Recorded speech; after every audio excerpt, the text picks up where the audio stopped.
है और उसी से शादी करना चाहता है। एक दिन रणवीर विद्या से कहता है, माँ मैं चंचल को बहुत पसंद करता हूँ और उससे शादी करना चाहता हूँ। अगर लड़की हमारे जात की है तो फिर शादी हो जाएगी। नहीं माँ, वो दूसरी कास्ट की है। तब फिर भूल जा, तेरी शादी कभी नहीं होगी उससे। अगर अपनी जात की होती तो मैं एक बार सोच भी लेती, लेकिन अब तो सवाल ही पैदा नहीं होता। पर माँ मैं उसी से शादी करूंगा चाहे जो भी हो, वरना जिंदगी भर कवारा रहूंगा। दोनों माँ बेटे में बहस होती है और रणवीर हताश होकर चंचल को फोन करके सब कुछ बता देता है। तुम फिक्र क्यों करते हो, सब कुछ सही हो जाएगा। वक्त के साथ माँ मान जाएंगी। कहाँ जाएंगी? दिन बीतने लगते हैं। विद्या रणवीर के लिए लड़की देखती है, लेकिन रणवीर एक भी लड़की को देखने के लिए तैयार ही नहीं होता। उसकी बढ़ती उम्र को देखकर विद्या के सभी रिश्तेदार उसे टोकने लगते हैं। क्या विद्या, बेटी की शादी नहीं करनी है क्या? 30 का तो हो गया रणवीर। मेरी बेटी की शादी मैंने 25 की उम्र में ही करती थी। ज्यादा देर करोगी ना तो उसकी शादी होगी भी नहीं। हाँ, इस साल कर दूंगी। अब लोगों की ताने सुन सुनकर विद्या को भी चिंता होने लगती है। कहीं सही में उम्र होने के कारण रणवीर की शादी नहीं हुई तो मेरा तो वंश ही आगे नहीं बढ़ेगा। विद्या रणवीर के पास जाकर कहती है, अरे कर ले जिससे भी शादी करनी है, कम से कम मेरे सिर से ये बोझ तो उतर जाएगा कि मेरे बच्चे कवारे नहीं है। थैंक यू माँ। विद्या के मान जाने के बाद रणवीर की चंचल से शादी हो जाती है। चंचल अपने नाम की ही तरह चंचल और मिलनसार होती है। ससुराल आने के साथ ही चंचल सबका मन जीत लेती है और विद्या के पूरे घर को संभाल लेती है। चंचल की पहली रसोई में विद्या कुछ रिश्तेदारों के साथ साथ अपनी कुछ सहेलियों को भी घर पर बुलाती है। चंचल राजस्थानी खाना बनाती है, जिसमें मिस्सी रोटी, गट्टे की सब्जी, पकौड़ी की कढ़ी, भरवा मिर्ची, दाल चावल और मिक्स वेजिटेबल बनाती है। वो सभी को खाना परोसती है और भाग भाग कर बार बार सबसे पूछती रहती है, किसी को कुछ लेना होगा तो बताइए। हाँ बहू, खाना तो बहुत अच्छा बना है, पहली बार राजस्थानी खाया है, मन खुश हो गया। पापा अब तो रोज ये स्वाद खाने को मिलेगा। अच्छा हुआ भैया ने अपनी पसंद से शादी की, वरना ऐसा खाना हमें कहाँ खाने को मिलता। विद्या, तुम्हारी बहू तो बहुत मिलनसार है। दूध में शक्कर जैसे घुलती है ना, वैसे ही एक ही दिन में तुम सबसे इतना घुल मिल गई है। बहू, क्यों ना तुम हमारी कमेटी ज्वाइन कर लो।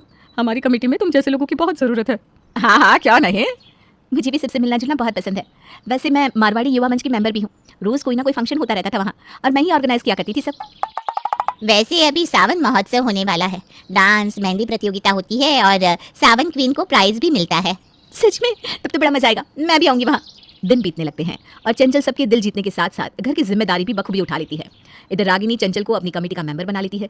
सावन फंक्शन के लिए चंचल घर में डांस की प्रैक्टिस करने लगती है। भाभी, हर बार मैं ही जीती हूँ और इस बार तो आपकी टक्कर मुझसे है। देखती हूँ। वैसे जहाँ चंचल हो वहाँ कोई और जीत ही नहीं सकता। चंचल रणवीर से कहती है, मुझे ना हरी साड़ी लेनी है, बाजार चलो ना, देख लेना इस बार सावन क्वीन तुम्हारी बीवी ही बनेगी। तुम तो पहले से ही मेरी क्वीन हो। रणवीर और चंचल दोनों साड़ी खरीदने के लिए बाजार जाते हैं।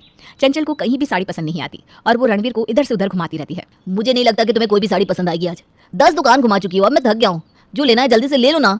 ओ मेरी सुनो, अब तुम्हारी बीवी लाखों में एक लगनी चाहिए ना, तुम्हारा रेपुटेशन का भी तो सोचना पड़ता है मुझे। बस आधा घंटा और रुक जाओगी ना सुनो।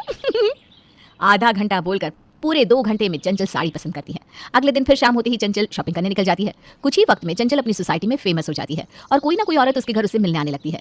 ये सब हरी और विद्या को बिल्कुल पसंद नहीं आता।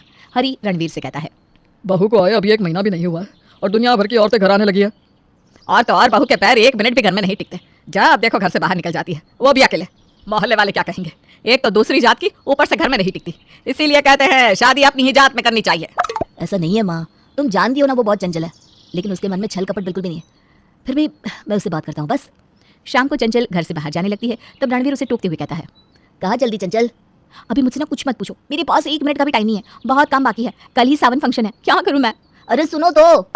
रणवीर की बात सुने बिना ही चंचल चली जाती है और रात को घर आती है और आते ही शुरू हो जाती है, कल कितने काम रहेंगे, सुबह पहले मुझे ही जाना होगा, सबसे अच्छी मैं ही दिखनी चाहिए। स्टीम ले लेती हूँ ताकि कल मैं फ्रेश दिखूँ। चंचल स्टीम लेकर अपने चेहरे पर मुल्तानी मिट्टी लगाती है और फिर सो जाती है। अगली सुबह वो तैयार होकर सुबह सबसे पहले सावन महोत्सव के लिए चली जाती है। चली गई महारानी बंठन क्या? ये बेटा क्या कर लिया तुमने? देख लेना एक दिन पछताओगे, तुम हमारे खिलाफ जाकर शादी की है ना।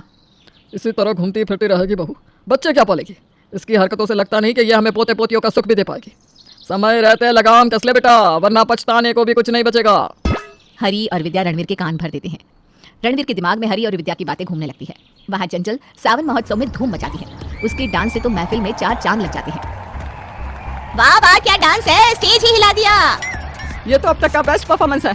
हर बार तुम ही ऑर्गेनाइज करोगी सावन महोत्सव। चंचल है तो फिर क्या गम है। पूरे मेले में चंचल से सुंदर कोई तैयार नहीं हुआ था और चंचल सावन क्वीन का खिताब जीत लेती है।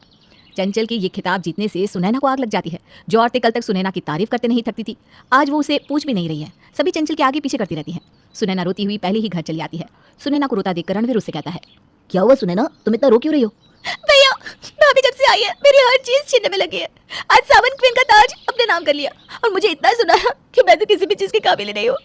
आपने उनको बहुत छूट दी है, इसीलिए वो इस तरह करती है। और तो और सभी औरतें हमारा मजाक बना रही थी, कह रही थी रणवीर की बीबी को कोई तमीज ही नहीं है, आए हुए महीना भी नहीं हुआ और बेशरम की तरह नाचे जा रही है। भाभी ने हमारे घर की इज्जत कहीं नहीं छोड़ी। सुनैना के मुंह से ये सब सुनकर रणवीर का गुस्सा 7वें आसमान पर चला जाता है और जैसे ही चंचल घर आती है रणवीर उस पर बरस पड़ता है। ये कोई वक्त है घर आने का? सुबह से बाहर हो, अभी भी क्यों आई? बाहर ही रहती। ये क्या कह रहे हो? क्या हुआ है तुम्हें? देखो मैंने सावन क्वीन का ताज जीता है, अब तो अपना मूड अच्छा कर लो। तुम्हारी बीवी ने तहलका मचा रखा है, एक बार देखो तो सही मेरा ताज। रणवीर ताज को फेंक देता है। ऐसे कह रही हो जैसे तुमने गोल्ड मेडल जीता है। चंचल रोने लगती है